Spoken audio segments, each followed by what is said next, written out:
দর্শক এই বিষয়ে আরো খবর জানাতে সরাসরি যোগ দিচ্ছেন সহকর্মী নাহিদ হোসেন। নাহিদ, আজ দিনব্যাপী কি কর্মসূচি রয়েছে সেই বিষয়ে জানতে চাই এবং সেই সাথে দ্বিপক্ষীয় বৈঠকে কোন কোন বিষয়গুলো আসলে প্রাধান্য পাচ্ছে এই বিষয়ে জানাবেন।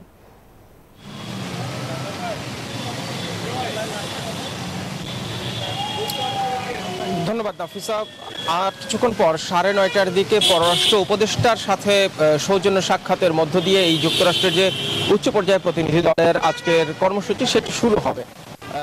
পররাষ্ট্র উপদেষ্টার সাথে সৌজন্য সাক্ষাৎ পর আমরা যতদূর জানতে পেরেছি অনানুষ্ঠানিক সূত্রে, এটি কোনো রকম আনুষ্ঠানিক ঘোষণা নেই, সেটি হচ্ছে ডেভেলপমেন্ট গোল এগ্রিমেন্ট যুক্তরাষ্ট্র এবং বাংলাদেশের মধ্যে, যেটি মূলত অর্থনৈতিক সম্পর্ক বিভাগ এবং ইউএসএইডির মধ্যে ছিল, তার একটি ষষ্ঠ অনুদান সংশোধনী স্বাক্ষর হবে। সেটিও রাষ্ট্রীয় অতিথি ভবন পদ্মায় হবে।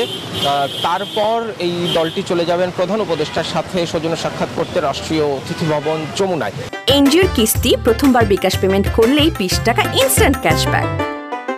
সেই সৌজন্য সাক্ষাৎ শেষে তারা ফের পদ্মায় আসবেন এবং তখন আনুষ্ঠানিক যে দ্বিপক্ষীয় বৈঠক সেটির নেতৃত্ব দেবেন বাংলাদেশের পক্ষে পররাষ্ট্র সচিব মোহাম্মদ জসিমউদ্দিন, আর সভাপতি যুক্তরাষ্ট্রের পক্ষে নেতৃত্ব দেবেন ব্রেন্ট নেইম্যান, যিনি যুক্তরাষ্ট্রের ট্রেজারি বিভাগের আন্তর্জাতিক অর্থায়ন বিষয়ের ডেপুটি আন্ডার সেক্রেটারি।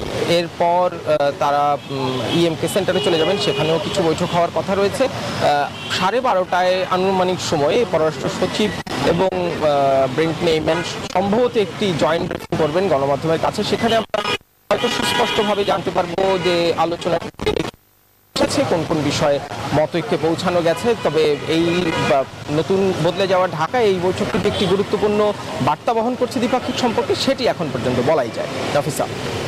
নাহিদ, আপনাকে ধন্যবাদ।